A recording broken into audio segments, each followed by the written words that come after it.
بچے جب 7 سال کے ہو جائیں تو انہیں نماز پڑھنے کا کہو. 7 سال کے ہو جائیں تو انہیں نماز پڑھنے کا، غور سے سنیں، خود بھی پڑھنی ہے نا تو پھر ہی کہیں گے نا. کبھی بیٹے کو کہیں آئے بیٹا وضو کریں، وضو کا طریقہ سکھاؤ، اس کو ساتھ بٹھاؤ، ساتھ کھڑے کر کے نماز پڑھاؤ. 7 سال کے ہو جائے تو نماز پڑھنے کا کہو. 10 سال کے ہو جائے اور نماز نہ پڑھے تو سختی کرو. باقی بڑی لاڈلیاں کرتے ہم، دوپہر کو خون پسینے کی کمائی سے زندگی کی ہر ضرورت پیش کرتے ہیں ان کو.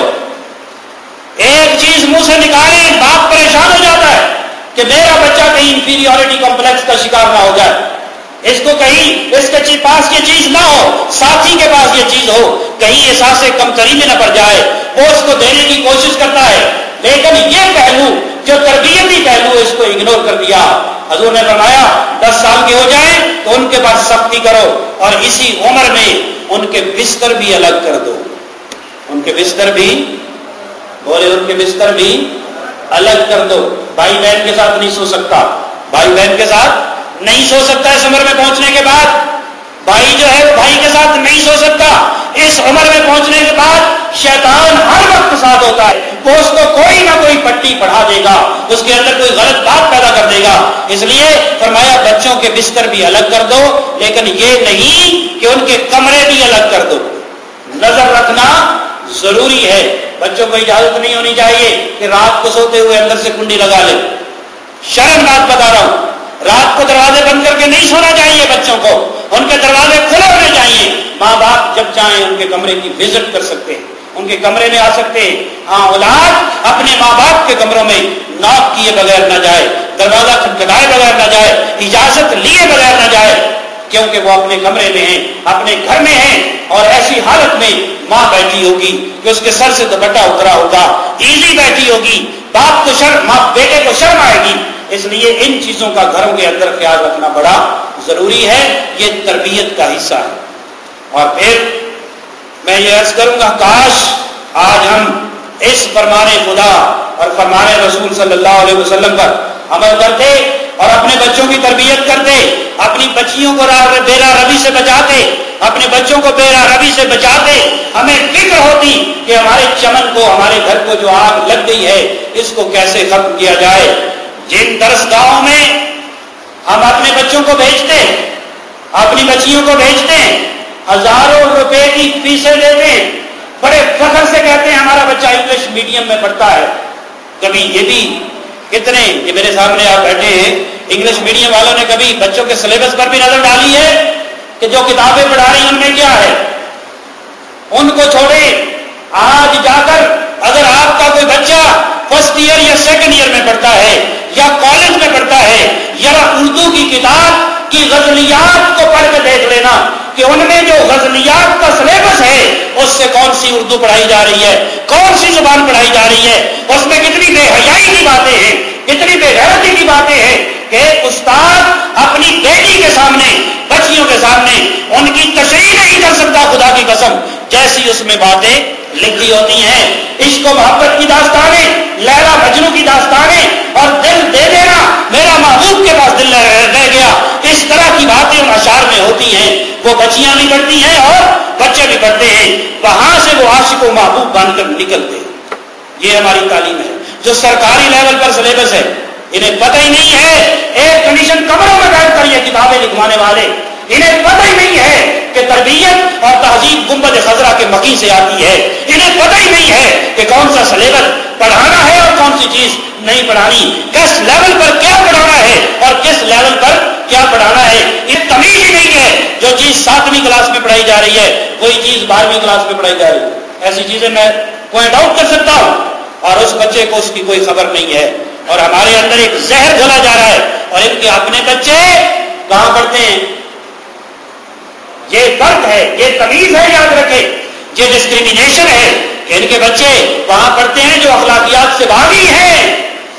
باہر پڑھ کے آتے ہیں، اس لیے آپ کے ملک میں آ کر اودم بچاتے ہیں. نہ ان کو اخلاقیات ہوتا ہے، نہ ان کو انسانیت ہوتی ہے، نہ تہذیب ہوتی ہے، اور ہمیں ٹاٹ پر بٹھا کر ایک گھٹیا ترین تعلیم دی جاتی ہے.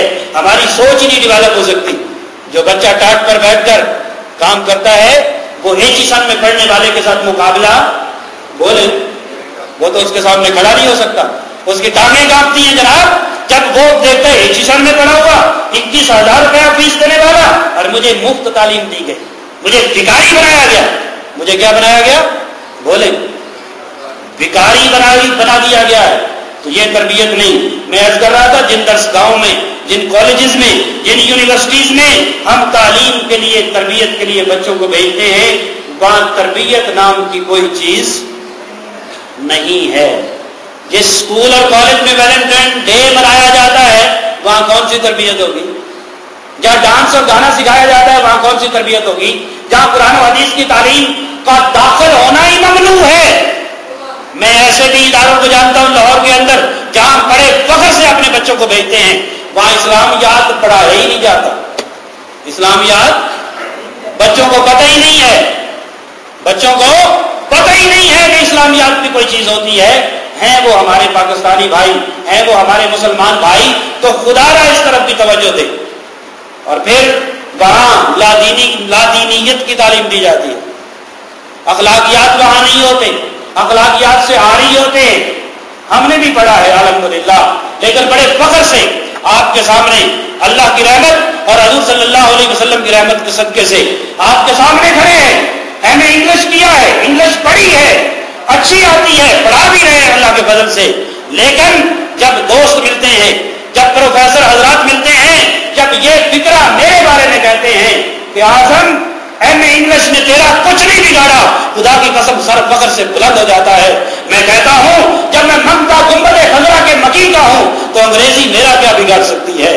انگریزی کو میں بگاڑ سکتا ہوں، انگریزی میرا کچھ نہیں بگاڑ سکتی۔ اس لیے یا تو بنیاد اتنی طاقتور ہو، فاؤنڈیشن اتنی آپ کی سخت ہو کہ جو آپ کی فاؤنڈیشن بنیاد کو کوئی ہلا نہ سکے، پھر تو ٹھیک ہے، پھر آپ جہاں چاہے بیٹھیں، جس محفل میں جائے بیٹھیں، اگر آپ کا رنگ پکا ہے اس پر کوئی رنگ نہیں چڑھ سکتا، آپ کا رنگ دوسروں پر چڑھ جائے گا، پھر آپ جہاں مرضی جائیں، پھر اس سے کوئی پابندی نہیں ہے، وہ ایج کا تقاضا ہے۔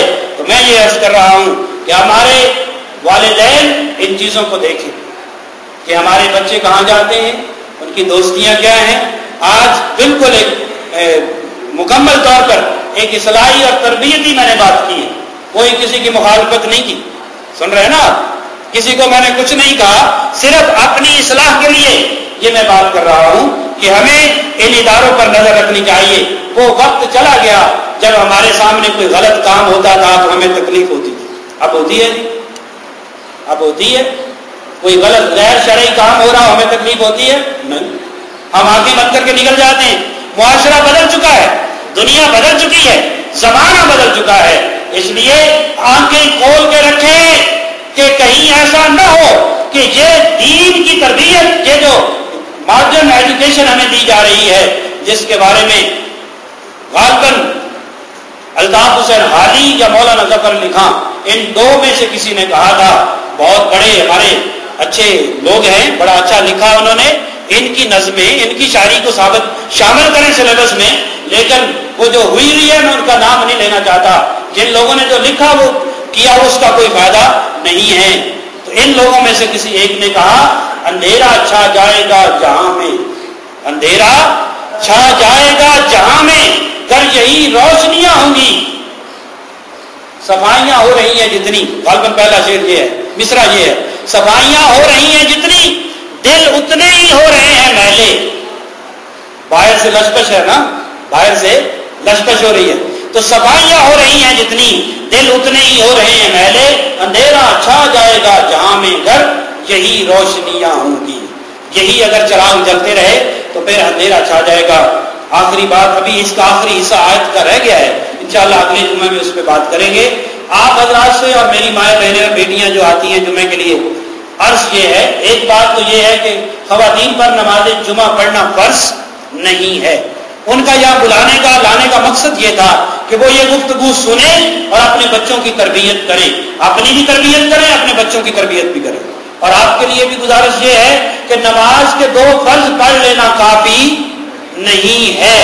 اللہ کی منشا یہ نہیں ہے کہ مسلمان 2 فرض پڑھ کے چلے جائیں، منشا یہ ہے کہ اردو میں جو باتیں بتائی جاتی ہیں، جو قرآن و حدیث کی بات کی جاتی ہے، یہ سنی جائے، تاکہ اس میں تربیت ہو، اثر ہو۔ اس سے بڑی کمیونٹی گیدرنگ نہیں ہو سکتی جو مفت اللہ نے ہمیں عطا فرمائی ہے، تو ہمیں اس سے فائدہ اٹھانا چاہیے۔